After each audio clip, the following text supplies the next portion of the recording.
On my way to the supermarket, I realized I had forgotten my wallet and had to return home. But through the window, I accidentally overheard a strange conversation between my daughter and my son-in-law. What I heard froze my blood, so I decided to do the unthinkable. I'm glad to have you here. Follow my story until the end and comment the city you're watching from, so I can see how far my story has reached. I was halfway to the grocery store when I realized I'd forgotten my wallet. At 63, these little memory lapses weren't unusual, but they still frustrated me. I'd been looking forward to picking up ingredients for Wren's favorite casserole. She and Wade were coming for dinner tonight, and I wanted everything to be perfect. The drive back home felt longer than usual. My mind wandered to how much our weekly dinners meant to me. After losing my husband 5 years ago, these moments with my daughter and son-in-law had become the highlight of my week. Wade wasn't the warmest person, but he made Wren happy, and that was enough for me. I pulled into my driveway and noticed their car was already there. Strange. They weren't supposed to arrive for another 3 hours. Maybe Wren had decided to come early to help with preparations. She'd been doing that more often lately, always asking if I needed assistance with this or that. Part of me appreciated the concern, though another part wondered if she thought I was becoming incapable of managing on my own. I grabbed my house keys and headed for the front door, but then I heard voices coming from the living room window. It was slightly open. I'd been airing out the house earlier. Without thinking, I moved closer to retrieve my wallet quietly, not wanting to interrupt what sounded like an important conversation. "How much longer do you think we'll have to keep this up?" Wade's voice carried a tone I'd never heard before. Impatient, almost disgusted. "I don't know, but we don't have a choice," Wren replied, her voice tight with frustration. "We just have to wait." My hand froze on the door handle. Something about their tone made me step back instead of going inside. "She's getting suspicious, though," Wade continued. "Yesterday she asked me why I was looking through those papers on her desk. What did you tell her? That I was just organizing things for her. But she's not stupid, Wren. She's going to figure out what we're doing." My heart began beating faster. What were they talking about? What papers? "Look," Wren's voice was sharper now. "We've come too far to back out now. Once we get the diagnosis confirmed, everything will be easier." "Diagnosis? What diagnosis?" I pressed myself against the wall beside the window, my mind racing. Had they discovered something about my health that I didn't know? "I just think we should speed things up," Wade said. "The longer we wait, the more chances she has to mess things up for us." "Speed what up?" Wren's tone was warning. "We can't rush this. It has to look natural, or everything falls apart." My legs felt weak. I gripped the windowsill for support, trying to process what I was hearing. Were they talking about me? The way they spoke, with such cold calculation, sent chills down my spine. I know, Wade sighed heavily. "I'm just tired of pretending to care about her every little problem. Do you know she called me yesterday because she couldn't figure out how to adjust the thermostat? I wanted to tell her to figure it out herself." The words hit me like a physical blow. All those times Wade had helped me with small tasks around the house, I'd thought he was being kind. But he'd been pretending? "You need to be more patient," Wren said firmly. "We can't let her suspect anything. Not now. Easy for you to say. You don't have to listen to her stories about the neighbors or her complaints about her back pain every single day." I felt tears burning my eyes. These weren't the voices of two people who cared about me. These were the voices of people who saw me as a burden, an obstacle to something they wanted. "Wade, please, just a little longer. Once the doctor confirms everything, we can move forward with the plan. And you're sure he'll cooperate? He owes me a favor. Besides, it's not like we're asking him to lie. We're just asking him to expedite the process." I couldn't breathe properly. What process? What favor? My mind was spinning with terrible possibilities. Were they talking about having me declared incompetent?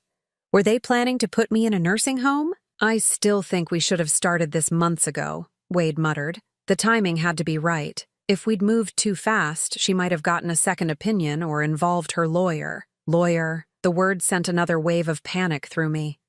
Why would they be worried about my lawyer unless they were planning something that would affect my legal affairs? "Fine, but after this weekend I want a timeline. I can't keep pretending much longer." "What's happening this weekend?" Wren asked.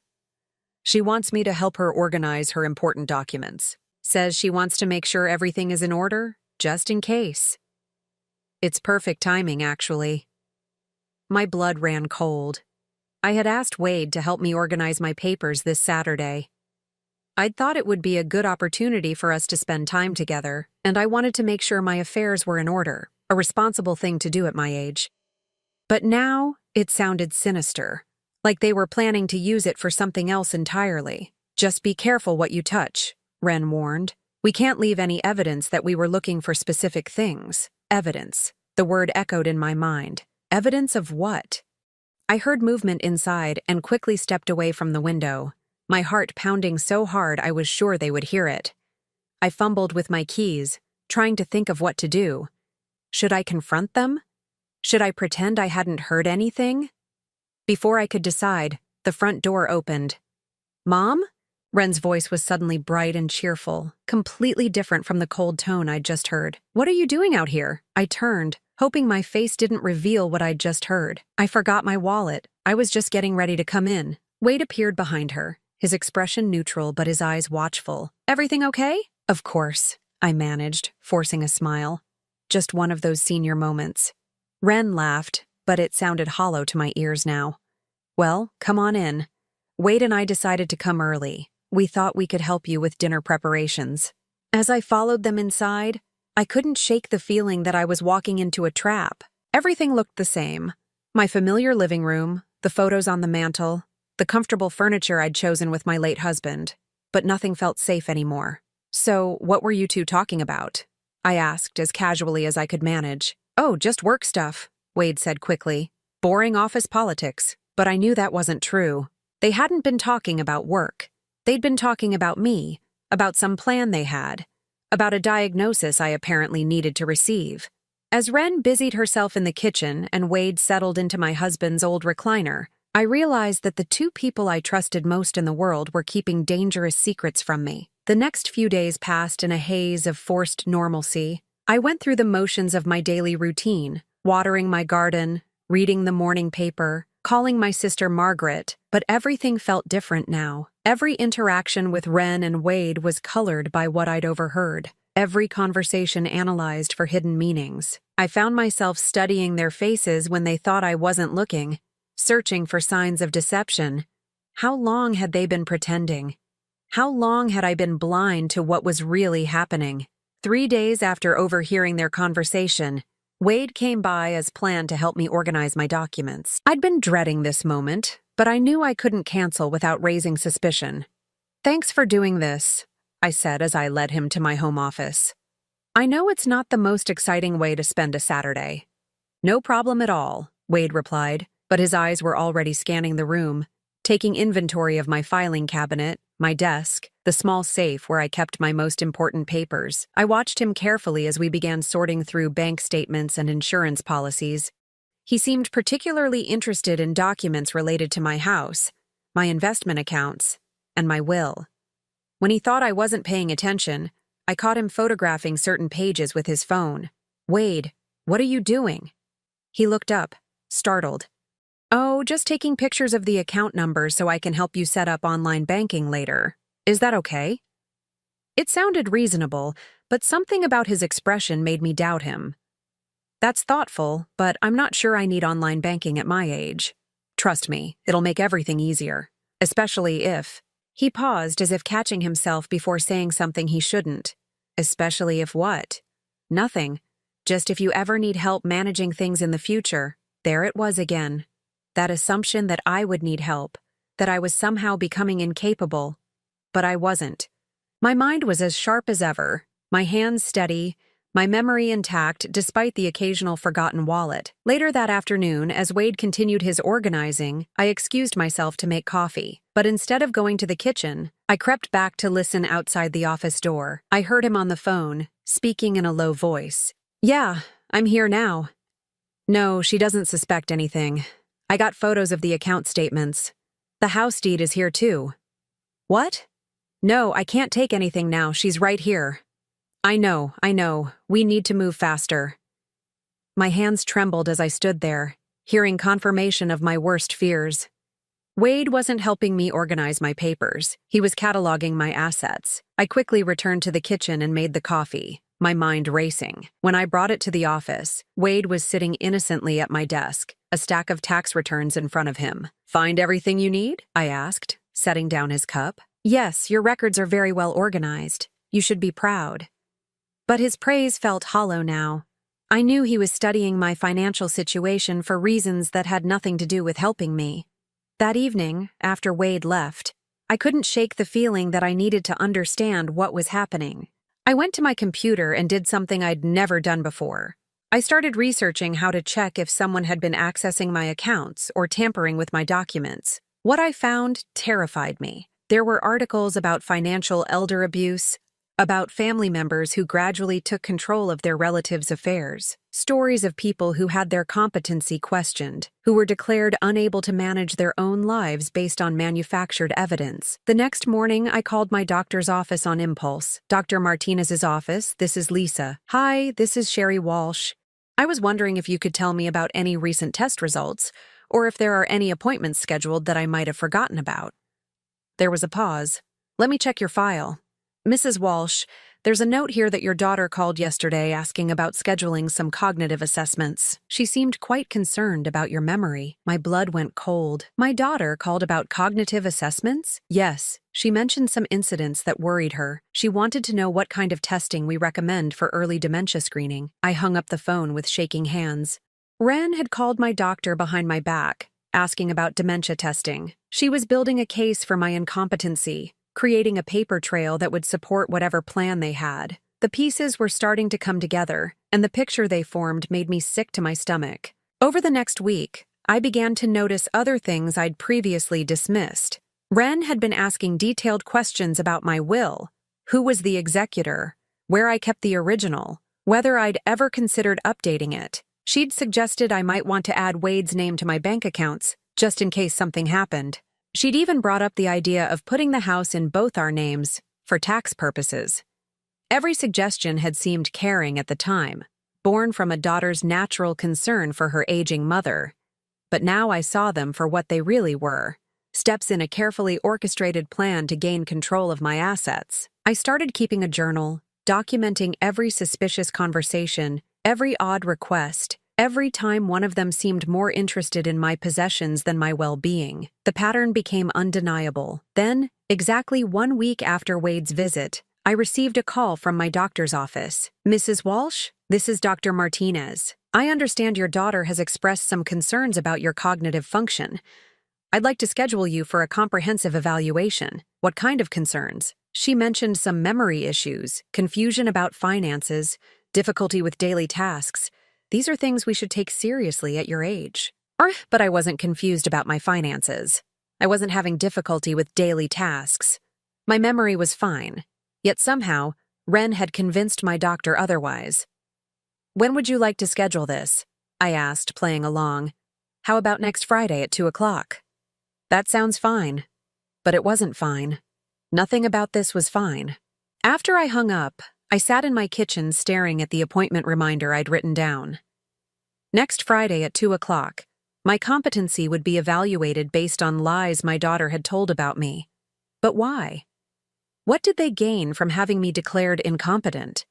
The answer came to me slowly, piece by piece, as I thought about all the documents Wade had photographed, all the questions Ren had asked about my will and accounts. If I was declared mentally incompetent, they could petition the court to become my legal guardians. They would have control over my finances, my property, my medical decisions. They could put me in a nursing home, sell my house, and manage my assets however they saw fit. And based on the conversation I'd overheard, they already had someone, possibly a doctor, who was willing to help them make this happen. I was trapped in a web of my own daughter's making, and I had less than a week to figure out how to escape it. But as I sat there in my quiet kitchen, surrounded by 40 years of memories in this house, I felt something I hadn't expected. Beneath the fear and betrayal, a cold anger was growing. They thought I was a helpless old woman they could manipulate and control. They were about to learn just how wrong they were. I couldn't sleep the night before my scheduled appointment with Dr. Martinez. Every time I closed my eyes, I imagined sitting in his office while he asked me questions designed to make me appear confused or incompetent. I wondered what lies Ren had told him, what symptoms she'd fabricated to justify this evaluation. At 3 in the morning, I gave up on sleep and went to my computer. If they were building a case against me, I needed to understand exactly what they were doing. I spent hours researching guardianship laws, competency evaluations, and elder abuse. What I learned made my situation even more terrifying. Once a court declared someone incompetent, reversing that decision was nearly impossible. The appointed guardians had almost unlimited power over their ward's life. They could sell property, move the person to a care facility, and make all medical and financial decisions without consulting the person whose life they were controlling. I was reading about a case similar to mine when I heard footsteps on my front porch. It was barely 6 in the morning. I peered through the curtains and saw Wren's car in my driveway. She had a key, but she'd never used it this early before. I heard the front door open quietly, then Wren's hushed voice. "She's probably still asleep. Let's be quick." My heart pounded as I crept to the top of the stairs. Through the banister, I could see Wren and Wade moving through my living room toward my office. "Did you bring the camera?" Wren whispered. "Yeah, and the scanner app. We can get digital copies of everything without taking the originals." I watched from the shadows as they entered my office. The door was partially open, and I could see them working systematically through my filing cabinet. Wade held documents while Wren photographed them with her phone. "Here's the original will," Wade said quietly. "She never updated it after your dad died." "Perfect. That means I'm still the sole beneficiary. But we need to make sure she doesn't change it before we get guardianship." The words hit me like a physical blow. They weren't just planning to control my life. They were planning to inherit everything while I was still alive, trapped in whatever facility they chose for me. "What about the house deed?" Wren asked. "Here it is. Free and clear, worth about $400,000 according to the recent assessment." "Good. We'll need that equity for her care expenses." Wren's tone was businesslike, as if she were discussing a real estate transaction instead of her mother's life. "Care expenses?" Wade chuckled quietly. "You mean our expenses. State facilities are much cheaper than private ones." I gripped the banister so tightly, my knuckles went white. They were planning to put me in a state-run nursing home while using my assets for themselves. "Look at this," Wren said, holding up a document. "She's got over $300,000 in investment accounts, plus the pension and Social Security." "How much does that come to monthly?" "About $8,000 total. More than enough to cover a basic facility and still have plenty left over." They were calculating my worth like livestock at auction. Every asset I'd worked for, every penny I'd saved for my retirement, was being cataloged for their benefit. "Did you get the bank account information?" Wren asked. "Yeah, and I was right about her safety deposit box. She's got it listed on her insurance inventory. We'll need to get access to that too. One thing at a time. First we get the competency ruling, then guardianship, then we can access everything legally." I'd heard enough. I quietly backed away from the stairs and returned to my bedroom, my mind reeling. They had been planning this for months, maybe longer. Every kind gesture, every offer to help, every expression of concern had been part of their strategy to position themselves as my caretakers before they became my captors. An hour later, after they'd left, I went downstairs to assess the damage. Everything appeared to be exactly as I'd left it, but I knew they now had copies of every important document I owned. They had mapped out my entire financial life in preparation for taking control of it. I made coffee with trembling hands and tried to think clearly. I had less than 12 hours before my appointment with Dr. Martinez. Whatever I was going to do, I had to do it quickly. First, I called my lawyer's office and left a message requesting an urgent appointment. Then I called my bank and asked about procedures for changing account access. Finally, I did something that felt like a betrayal of everything I'd believed about family. I called my sister, Margaret. "Sherry, it's not even 8 o'clock. Is everything all right? Margaret, I need to tell you something, and I need you to listen carefully." Over the next 30 minutes, I told my sister everything. The conversation I'd overheard, Wade's suspicious behavior with my documents, Wren's calls to my doctor, and what I'd witnessed that morning. Margaret listened without interruption, her silence more telling than any words. "Oh, honey," she finally said, her voice heavy with sadness. "I was afraid something like this might happen." "What do you mean?" "Wren's been asking me questions about you for months, subtle things about your health, your memory, whether I'd noticed any changes. I thought she was just being a concerned daughter. But now, what kind of questions? Whether you'd seemed confused when we talked, if you were managing your bills properly, whether you should still be driving. She even asked if I thought you might need help with daily activities. My stomach clenched. She was building a case. It sounds like it. She was very casual about it. But now I realize she was gathering information to use against you. The betrayal cut deeper than I'd imagined possible. Not only had Ren been planning to steal my life, but she'd been recruiting my own sister as an unwitting witness to my supposed decline. Margaret, I need you to do something for me. If anyone asks you about my mental state, I need you to tell them the truth, that I'm completely competent. Of course I will. But Sherry, what are you going to do about today's appointment? I'm going to keep it. But I'm not going alone. After hanging up with Margaret, I called Dr. Martinez's office again. This is Sherry Walsh. I'd like to bring someone with me to my appointment today for moral support. Is that allowed? Of course, Mrs. Walsh. Family members are always welcome. Actually, I'd prefer to bring my attorney. There was a pause. Your attorney? Mrs. Walsh, this is just a routine cognitive assessment. I understand. But given that this evaluation was requested based on concerns I don't share, I'd feel more comfortable having legal representation present. Another pause. Let me check with the doctor and call you back. 20 minutes later, they called to inform me that Dr. Martinez felt it would be best to postpone the evaluation until he could review my file more thoroughly. I smiled grimly as I hung up. Mentioning my attorney had clearly rattled them. If this was truly a routine medical evaluation based on legitimate concerns, why would my doctor be uncomfortable with legal representation? But my small victory was overshadowed by a terrible realization. If they couldn't get their medical evidence through Dr. Martinez, they would find another way. Ren and Wade had too much at stake to give up easily. I spent the rest of the morning securing my affairs as best I could.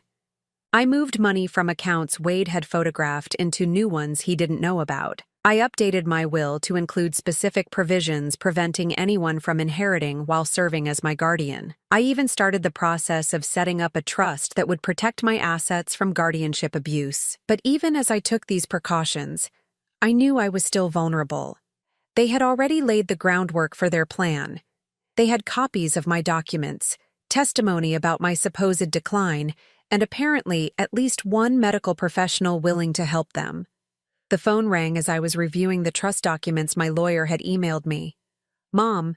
Ren's voice was bright and cheerful. I heard you postponed your doctor's appointment. Is everything okay? Everything's fine. I just wanted to reschedule for a time when you could come with me. Oh, that's sweet. I was planning to come anyway. I've been so worried about you lately. The lie came so easily to her. Worried about what? You know, little things. You seem more forgetful lately. And last week you seemed confused about your bank statement. I wasn't confused about my bank statement. I'd questioned a charge that turned out to be legitimate, which was exactly what a responsible person should do. But somehow, in Ren's retelling, my prudent financial monitoring had become evidence of cognitive decline. I'm fine, sweetheart, but I appreciate your concern. Mom, I think we should also talk about making things easier for you. Maybe it's time to consider adding my name to your accounts, just in case something happens. There it was, the next step in their plan, delivered with perfect maternal concern. That's something we can discuss, I said noncommittally. Good. I worry about you handling everything alone. But I wasn't alone anymore.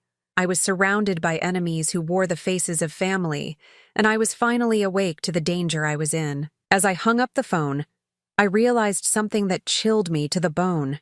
This wasn't just about money or property. They were systematically destroying my identity, my independence, my very sense of self. They were turning me into the helpless, confused old woman they needed me to become.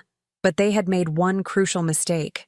They had underestimated me. 2 days after postponing my doctor's appointment, I made a discovery that revealed the true scope of Ren and Wade's deception. I was organizing my mail when I noticed that several pieces were missing, specifically anything from my doctor's office, my bank, or my insurance company. At first, I attributed it to postal service delays, but then I remembered something Wade had said about intercepting correspondence. I called my bank's customer service line and asked about recent statements. Mrs. Walsh, we've been sending your statements to the address you requested, 523 Maple Street. My blood ran cold. I didn't request an address change. I live at 1247 Oak Avenue. Let me check. Yes, the change was requested 3 weeks ago by someone identifying themselves as your daughter, acting under power of attorney. I never gave my daughter power of attorney. There was an uncomfortable pause.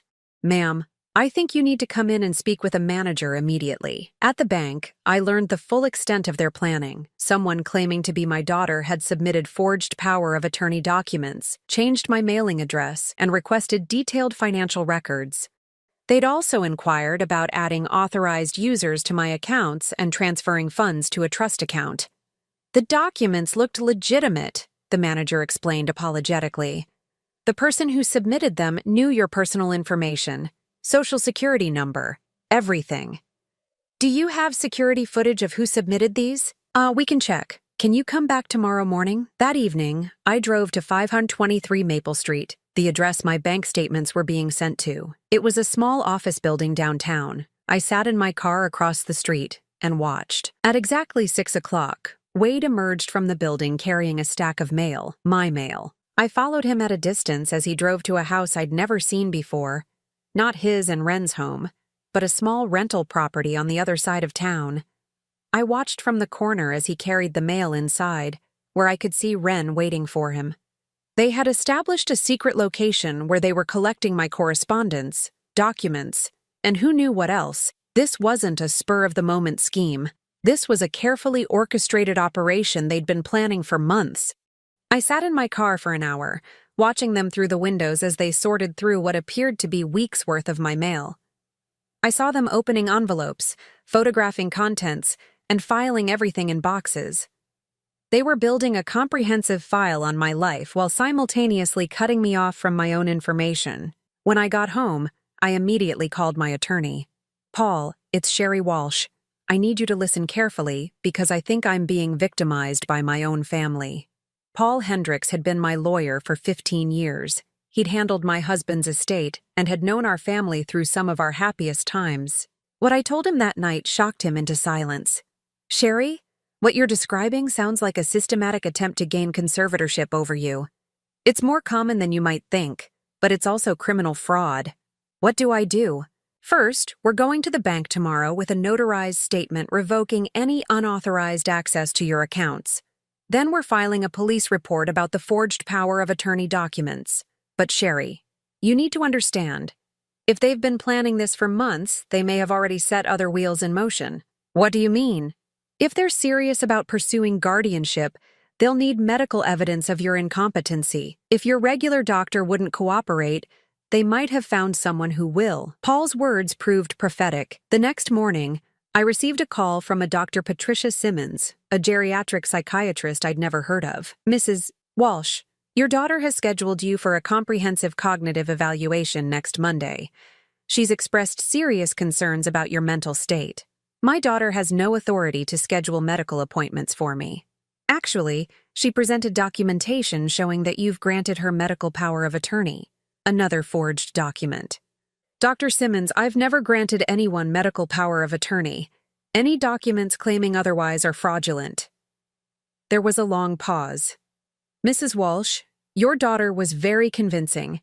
She provided specific examples of concerning behavior, forgotten appointments, confusion about medications, difficulty managing finances, all lies. Perhaps we should schedule an appointment so I can evaluate your condition myself. No, thank you. My mental condition is fine, and I have my own physician. But even as I hung up, I knew they would keep trying. They would find doctors, social workers, anyone who might be willing to sign the paperwork they needed. That afternoon, Paul and I went to the police station to file a report about the identity theft and forgery. Detective Maria Santos listened to our story with growing concern. Mrs. Walsh, what you're describing is fairly sophisticated elder fraud. Usually, when family members go to these lengths, there's a significant financial motivation. My estate is worth over $700,000. That explains it. Have you noticed any other suspicious activity? Any changes to your will, insurance policies, property deeds? I thought about Wade's visit to help me organize my documents. They've been photographing all my important papers. We need to move quickly then. If they're planning to file for emergency guardianship, they could have you declared incompetent and institutionalized within days. The detective's words sent a chill through me. How is that possible? Emergency guardianship proceedings can happen very quickly if there's supposedly imminent danger to the person. If they present fake medical evidence that you're a danger to yourself, a judge could grant temporary guardianship while they investigate. But I'm not a danger to myself. No. But if they have a corrupt doctor willing to sign papers saying you are, that might be enough for an emergency order. Paul leaned forward. What can we do to protect her? First, we document everything. Mrs. Walsh, I want you to keep a detailed log of every interaction with your daughter and son-in-law. Record phone calls if possible. Second, we're going to work with your bank to flag your accounts for any suspicious activity. Third, you need to consider staying somewhere they can't find you until we can build a case against them. Stay somewhere else? This is my home. I understand, but if they're moving toward emergency guardianship, they might try to have you involuntarily committed for psychiatric evaluation. Once you're in the system, getting out becomes much harder. The reality of my situation was becoming clear. I wasn't just dealing with family betrayal. I was the target of a criminal conspiracy designed to steal my life savings and my freedom. That evening, I sat in my living room looking at the photos on my mantle, pictures of Wren as a baby, as a child, graduating from college, on her wedding day. When had she become someone capable of such cruelty? When had my love and sacrifice as a mother become nothing more than an obstacle to her greed? My phone rang, interrupting my dark thoughts. Mom? I've been trying to reach you all day. Are you okay? Wren's voice was full of concern, but now I heard the performance in it, the calculated tone designed to make me feel guilty for worrying her. I'm fine, sweetheart. Just been busy. Busy with what? You seemed confused yesterday when we talked about your appointment with Dr. Martinez. There it was again, the subtle suggestion that I was confused, building her narrative of my incompetence. I wasn't confused. I simply decided to postpone it. Mom, we need to talk. I'm worried about you. Wade and I have been discussing it, and we think you might need more help than you're willing to admit. What kind of help? Well, maybe someone to help with daily tasks, managing your medications, keeping track of appointments, nothing major, just support. Support that would give them access to my home, my routine, my personal affairs, everything they needed to build their case. That's very thoughtful, but I'm managing fine on my own. Are you, though? Be honest with me, Mom. Haven't you been feeling overwhelmed lately? No, Wren, I haven't. What about your bills? Are you sure you're keeping track of everything correctly? My bills are current and accurate. And your medications? You're taking them consistently? Yes. Mom, I talked to Mrs. Henderson next door, and she said she saw you looking confused in your garden last week. Mrs. Henderson was 85 and barely left her house. More importantly, she lived on the other side of me from where Wren claimed she'd seen me. Wren, Mrs. Henderson can't see my garden from her house.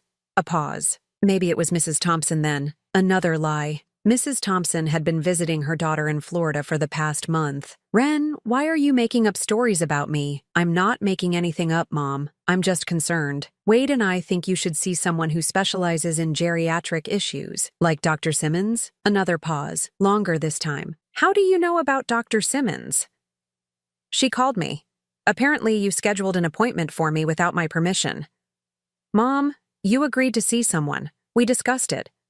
No, we didn't, and you have no authority to make medical decisions for me. Mom, you're getting agitated. This is exactly what I'm worried about. You're not thinking clearly.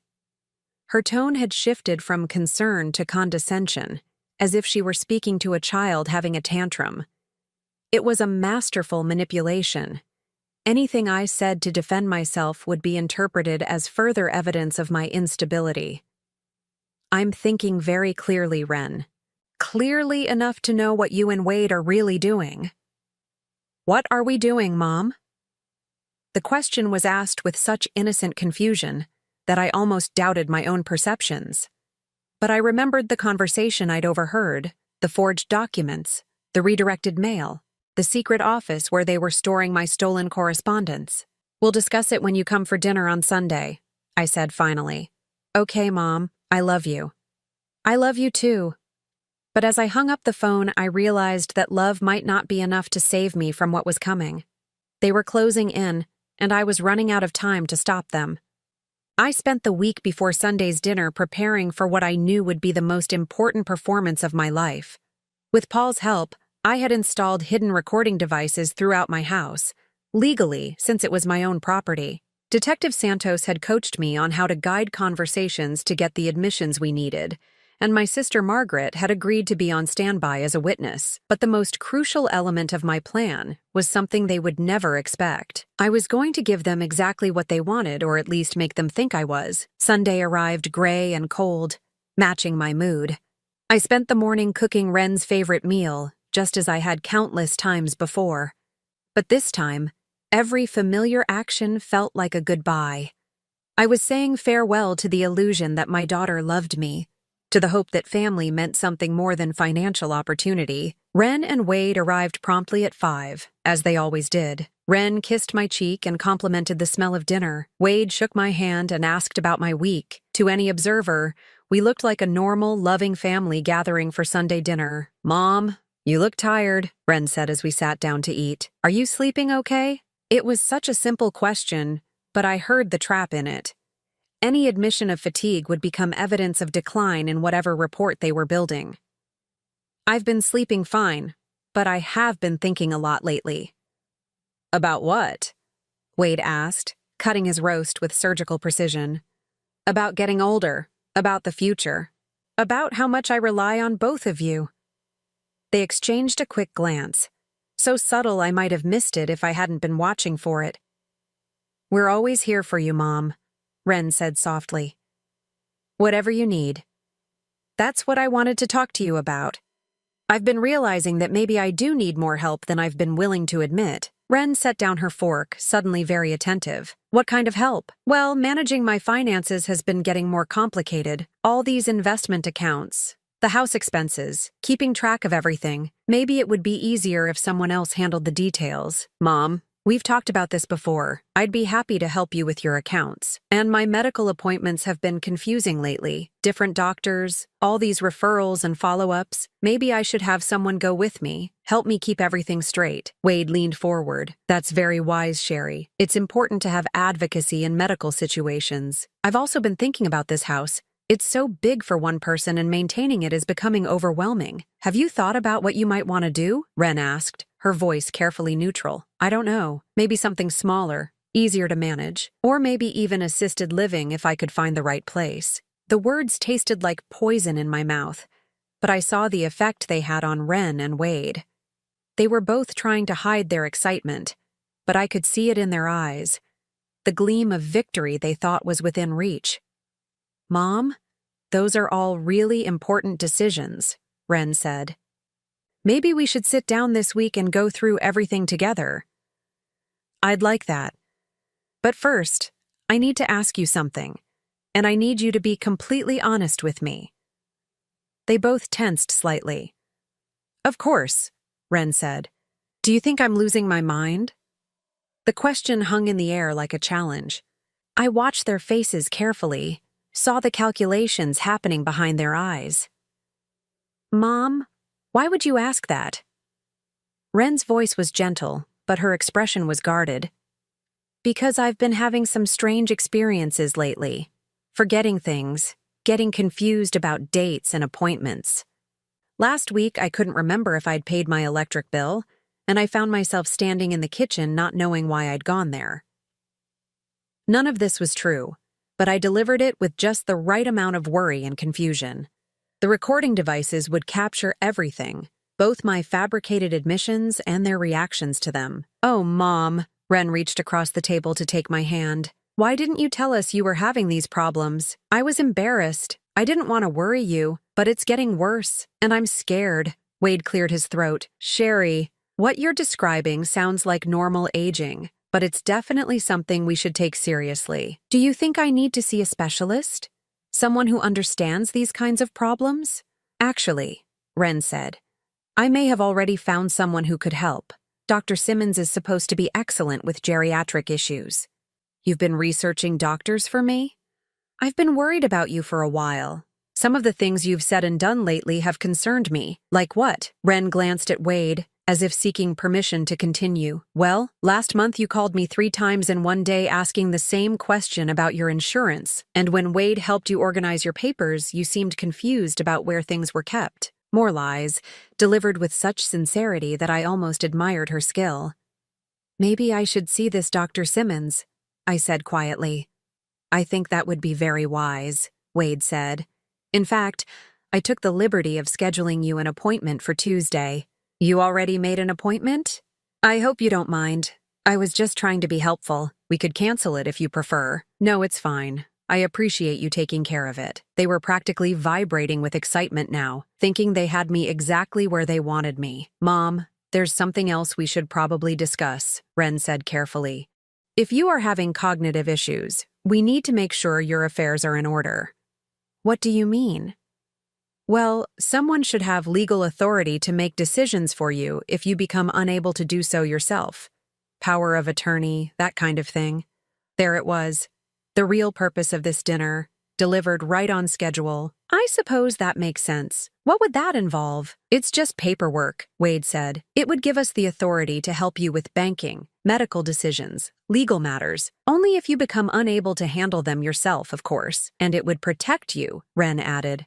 If something happened to you, we could make sure your wishes were carried out. My wishes? About your care, your living situation, your finances, all the things we've been talking about. I pretended to consider this, letting the silence stretch until they grew uncomfortable. I trust you both completely, I finally said. If you think it's necessary, then we should do it. Ren's smile was radiant. I'm so glad you're being proactive about this, Mom. It shows how responsible you are. When would we need to take care of this paperwork? Well, if you're comfortable with it, I actually brought some forms with me tonight, Wade said. We could get everything signed and notarized this week. Of course he had. They'd come prepared to close their trap tonight. You brought the forms with you? I hope you don't mind. I just wanted to be prepared in case you decided you were ready to move forward. Wade went to their car and returned with a briefcase. He spread several documents across my dining room table, power of attorney forms, healthcare directives, and what looked like a will amendment. This is more comprehensive than I expected, I said, scanning the papers. We wanted to make sure everything was covered, Ren explained. The healthcare directive lets us make medical decisions if you're incapacitated. The financial power of attorney allows us to handle your banking and investments. And this last document updates your will to make things simpler. I picked up the will amendment and read it carefully. It was exactly what I'd expected. It named Ren as my sole beneficiary and Wade as alternate executor. But more importantly, it included language that would allow them to inherit immediately upon my being declared incompetent, rather than waiting for my death. This seems very thorough, I said. But shouldn't my lawyer review these first? That's up to you, Wade said quickly, but these are standard forms. There's nothing unusual about them, and waiting might not be the best idea, Ren added. If your condition worsens, you might not be able to sign legal documents. They were pressuring me to sign immediately before I could get legal advice or change my mind. The urgency in their voices was barely concealed. I suppose you're right, I said slowly. If something happened to me tomorrow, you'd need these documents to help me. Exactly, Ren said. We're just trying to protect you. I picked up the pen Wade offered me, letting my hand tremble slightly as I held it. Where do I sign? For the next 20 minutes, they guided me through the documents, showing me where to initial and sign. They were patient and encouraging, as if they were helping me with something beneficial rather than participating in my destruction. When I finished signing the last document, Wade carefully collected all the papers and returned them to his briefcase. I'll get these notarized first thing tomorrow morning, he said, and I'll call Dr. Simmons to confirm your Tuesday appointment, Ren added. They were barely containing their triumph. In their minds, they had just secured legal control over my life and assets. All that remained was getting the medical documentation they needed to activate their newly acquired powers. Thank you both for taking care of this, I said. I feel so much better knowing you'll be there to help me. Always, Mom, Ren said, hugging me tightly. We love you so much. But as they prepared to leave, I noticed Wade checking his watch impatiently. Their affection and concern evaporated the moment they thought the business was concluded.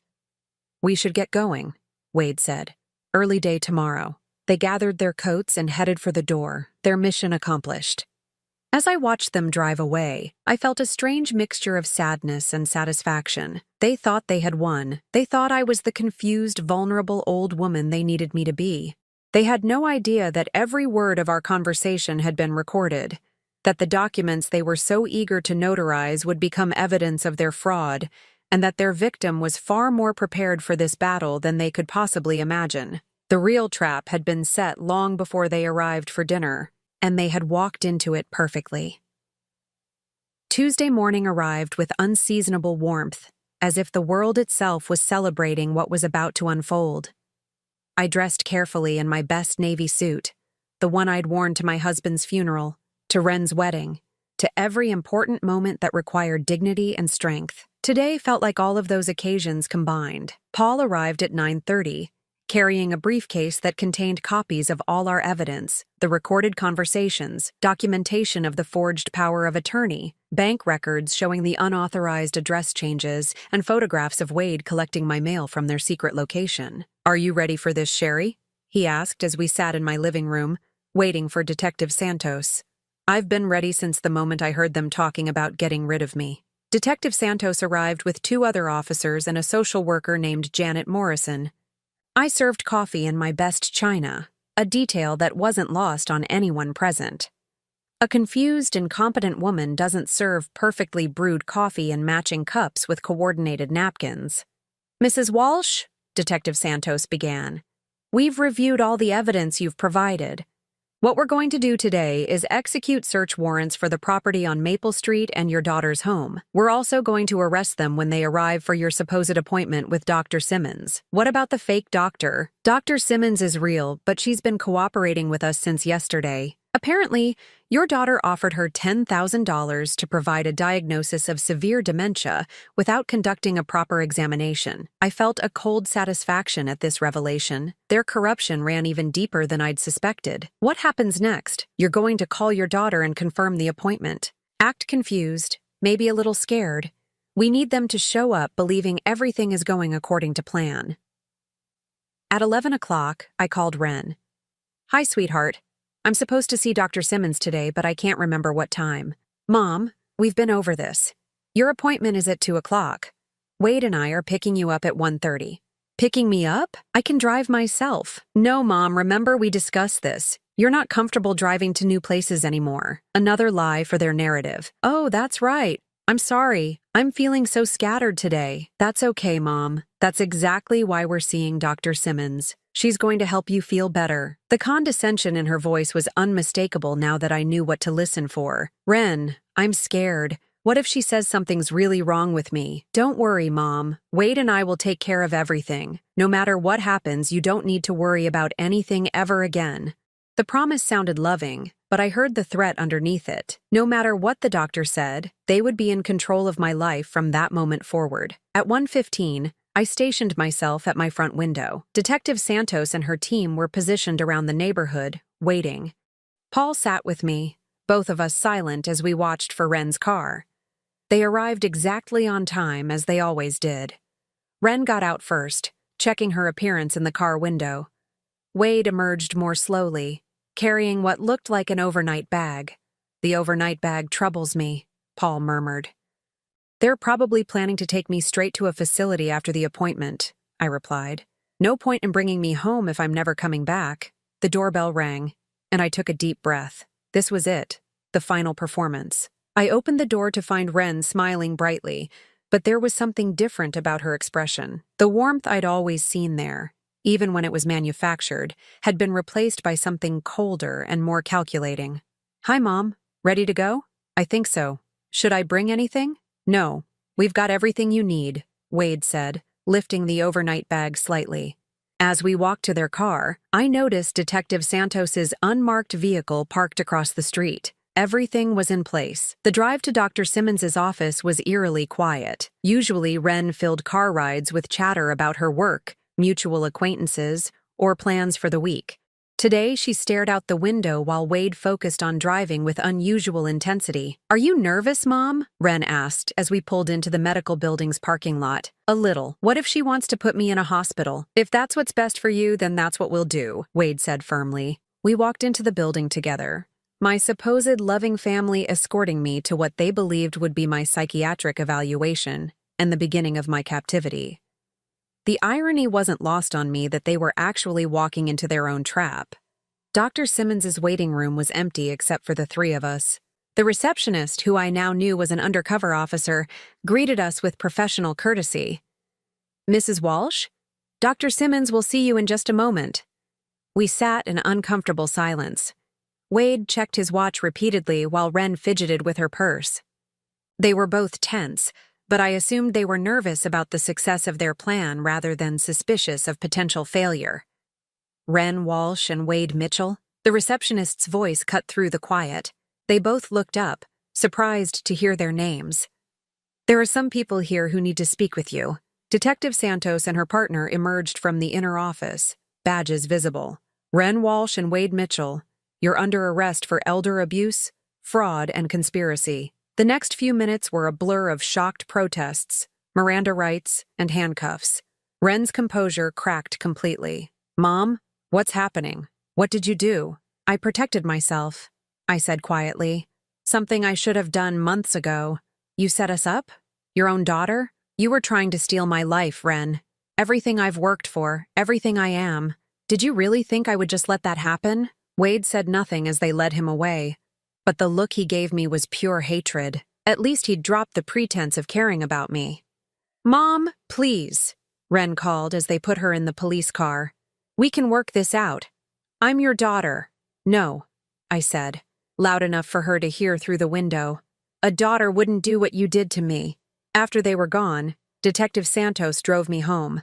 We sat in my driveway for a moment, neither of us speaking. "How do you feel?" she asked finally. "Empty," I said honestly, but not in a bad way. Like a weight I've been carrying has finally been lifted. The district attorney thinks we have a strong case. The recordings, the forged documents, the bribery attempt, it's all solid evidence. What happens now? They'll be charged, probably plead out to avoid trial. Wade will likely face more serious charges since he was the one who forged the power of attorney documents. You should prepare yourself for them to try to contact you, to apologize and ask for forgiveness. And if they do, that's up to you. But remember, they weren't sorry until they got caught. That evening, I sat in my living room with Margaret, who had driven over as soon as she heard the news. We looked through old photo albums, stopping at pictures of Wren as a child. "She was such a sweet little girl," Margaret said sadly. "What happened to her?" "I think she was always like this," I replied. "I just refused to see it because I didn't want to believe my own daughter could be capable of such cruelty." "Do you think you'll ever forgive her?" I considered the question carefully. "I don't know. Right now, I'm just grateful to be free."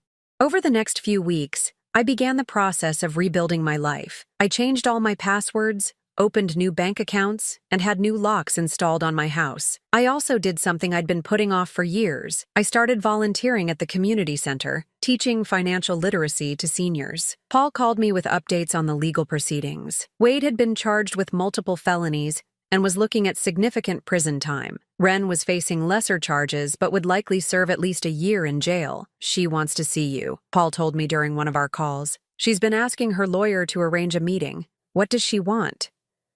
"Probably to apologize, to try to make amends. Her lawyer thinks it might help with sentencing if she shows remorse." "And what do you think I should do?" "That's entirely up to you, Sherry. But remember, you don't owe her anything.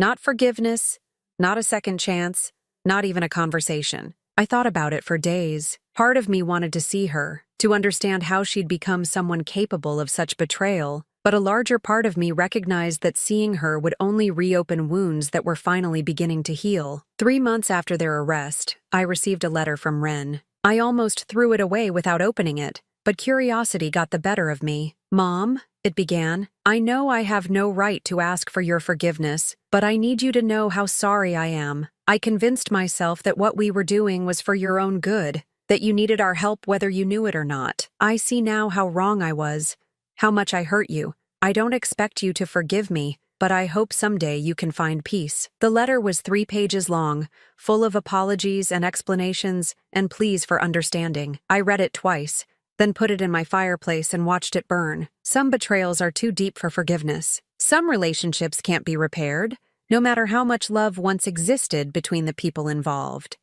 Ren had made her choice when she decided to treat me like an obstacle instead of her mother. Now, I was making mine. On my 64th birthday, I threw myself a party.